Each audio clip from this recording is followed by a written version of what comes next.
Hi everyone. Good morning, good afternoon, good evening. Hello everyone. Hello.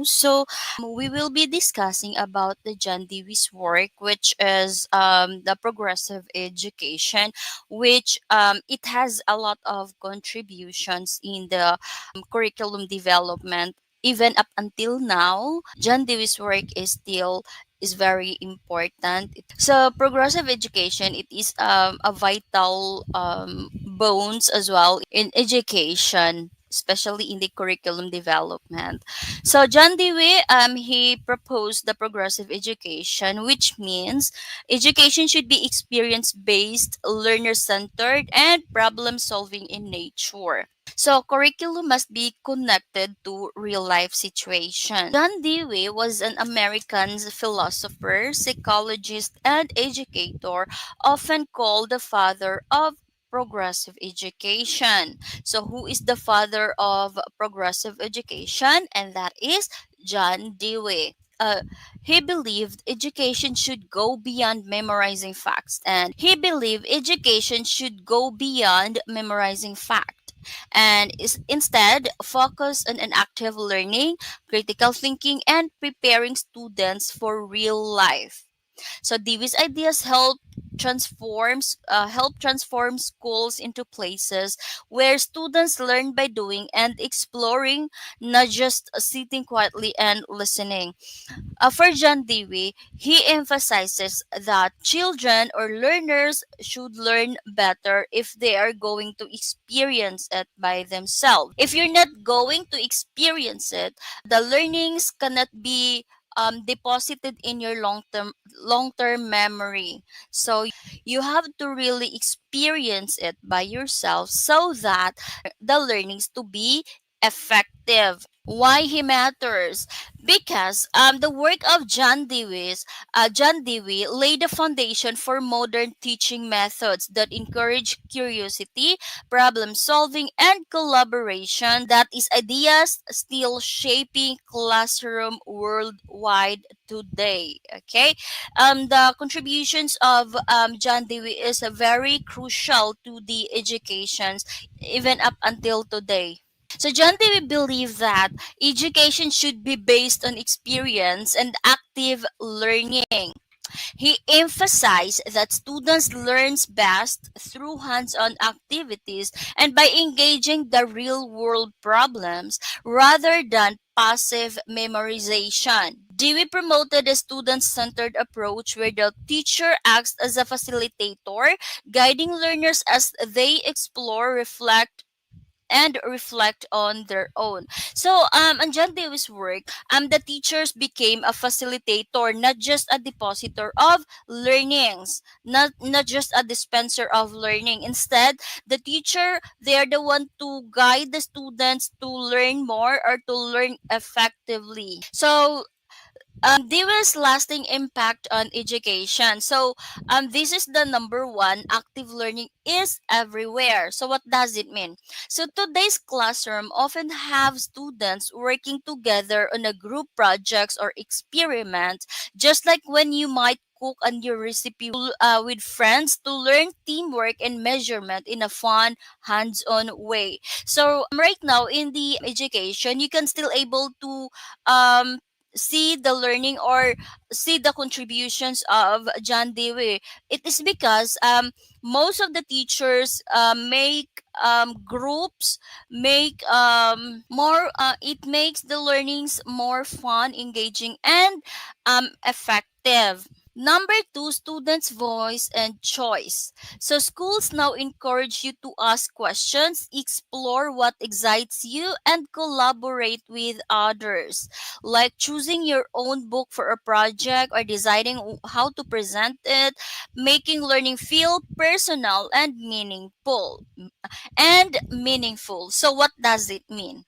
So the in the works of John Dewey, the students has the capacity to impart their learning or to contribute in the classroom. For example, some teachers might ask the students what are their ideas about the said topic, and the teachers allow the student to speak, to share their ideas, and then that's the time that the teacher becomes a facilitator. It is because they were going to guide the students in the learning process. And also the child here, or the learners here, has the voice, has the choices. For example, if they're going to make a project, they are the one who will be choosing what project, or how they are going to design their project, how they're going to enhance, how they're going to create something like that. And the number three, integrated curriculum. So instead of learning subjects separately, lessons connect across areas, like exploring the history of music while creating your own songs, blending art, social studies, and creativity in one experience. So for John Dewey, the curriculum should be continuous. There is a relationship between like for example, from grade 1 up until college, up until the graduate, and even up until in the real life scenarios. So those learnings, they can able to use it in the daily life basis, or throughout the year, or throughout the lifespan of a learner. Next, a focus on critical thinking. So Davis influence means schools want you to go beyond memorizing facts, and goes beyond memorizing facts, and instead think deeply, analyze situations, and make thoughtful decisions, just like when you weigh pros and cons before choosing a college or a planning trip. So Davis emphasizes that learning by experience, it could allow the students to think deeper, to analyze the situation, to make wise decisions. So here are the key concepts. So learning by doing, meaning knowledge is gained through active participation and real life experience. Number two, experience-based education. Curriculum should connect with students' interest and everyday life. Reflection, meaning critical thinking about experiences to gain deeper understanding. Democracy in education, meaning encourage cooperation, communication, and social responsibility in learning. So let us discuss learning by doing. Instead of just listening or reading, you learn through experience and hands-on activities. Like when you fix something around the house or try a new recipe, you understand it deeper by doing it yourself. So let us connect learning by doing in today's scenario. So learners, or even us sometimes, we watch video tutorial on YouTube, and we try to do it in our own, so that we can be able to apply what's our learnings in the video into a real life situation. So we learn better if you try to do it on yourself. Next, imagine you're in a history class studying ancient civilizations. So instead of just reading from a textbook, your teacher asks you to build a small model of an ancient city using a clay or craft materials. So as you create the walls, street, and buildings, you're not only having fun, you're also learning deeply about how people lived, work, and organize their communities. So this hands-on experience helps you remember and understand the lesson much better than just reading words on a page. It is because learning by doing, the learnings that you can able to gain will be deposited in your long-term memory because you try it, you do it on yourself. Next, we have number two, experience based in education. So education should be connected to a real life, your experiences, whether at home, school, or out in the world. These are the best, or the foundation of learning new ideas. It's not just a theory. It's just about making sense of the world through what you live and feel. So for John Dewey, experience-based education, it should be in related to a real life scenario. In short, the learnings should be incorporate in the real what's happening, or what the child can able to see in the real world to be for it to be more effective, because there are difference what you read and what you understand. So like for example, if you're just reading a story, sometimes the lesson that you get, or the moral of the lesson, sometimes it can only stores up in your short-term memory, unlike if it is in reality, or in real life scenarios, or if you could able to experience it, the learnings you will get, you will be getting, it can be deposited into your long-term memory. And then, imagine you're studying ecosystems in science. Instead of only reading about forest in your book, your teacher takes you on a nature walk nearby.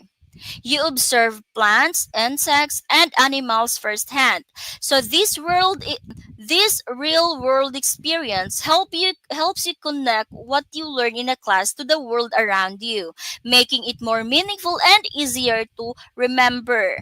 So just what is happening in some schools, the teachers animals discuss the trees, and after they're going to discuss, they plan to have a field trip in order for the students to see it real in a real world. All of those learning from the books, they will going to see it in the or see it in or see it, feel it in a real life situation, so they impose a field trip. Number three, reflections. So this is thinking about what you've done and learned. This is thinking about what you've done and learned. So after an activity or experience, it is important to pause and reflect. What worked, what didn't, and what did you learn about yourself in the world. This helps you grow smarter and wiser. So after all throughout the discussions, all throughout experiencing in a real life scenario, that's the time that the child, they have the capacity to understand if it is working better to them or not. Number example, okay, we have here an example. So after completing a group project on climate change, you and your classmates take time to talk about what you learned, what challenges you faced, and how you work together. So these reflections help you understand your strengths and areas to improve, so you grow as a learner and a team player. So in the reflection stage, this is the time that the child or the learners are evaluating their performance, their learnings, if it is effective or if it is not. And number four, we have democracy in education. So school should prepare you to be an active, thoughtful citizen. Do we believe classrooms should be communities where everyone's voice matters? You learn to respect others, share ideas, and solve problems together, just like in a democratic society. So John Dewey emphasizes that education should be democratic, where everyone is valued, where every opinion matters, every ideas, every learnings. So everyone should respect each other. Okay, so we have an example here. So in your classroom, instead of the teacher always deciding what to study or what to do things or how to do things, everyone has a say. You and your classmates vote on which science topics to explore or how to organize a school event. This way, you learn how to listen to others, share your ideas respectfully, and make decision as group, just like in a real community. So every opinions, every ideas needs to be valued. In short, John Dewey, for him, education is active, experiential, and student-centered. So teachers facilitate, not just a lecturer. Emphasize critical thinking and reflection. So for John Dewey's work, In order for the child or for the learners to learn better, they need to experience it by themselves. And the teacher's role here, they became a facilitator, not just a dispenser of knowledge. So teachers should facilitate the learning, the progress of the students. It is not just all about lecture, but rather the students needs to be exposed in a real life scenario or in a real life situation.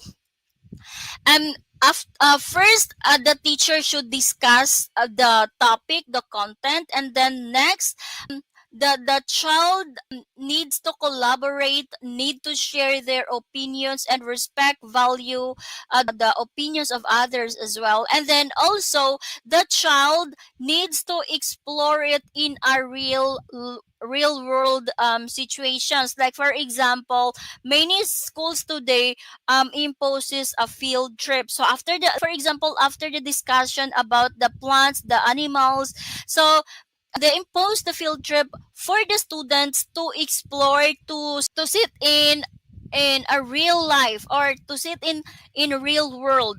And also it's the time to apply their learnings. And then after, they're going to evaluate themselves, what they learned from the field trip, what they learned from the discussions. And sometimes the teacher make a reflective journal, take a quizzes. Education should be experience based, according to John Dewey. So in order for the learnings to be effective, so the students should experience it by themselves. So for John Dewey's work, it is experience is the best teacher. So the teacher, it not just a lecturer, it became a facilitator. Okay, so that's it for John Dewey's work, and see you on the next video. If you learned something today, don't forget to hit the subscribe button. If you have some times, you can share this video in order for the others to know, to learn as well, because I believe that sharing is caring. So yes, again, so see you on my next video. So learning is a continuous process. So bye-bye, and that's it for today.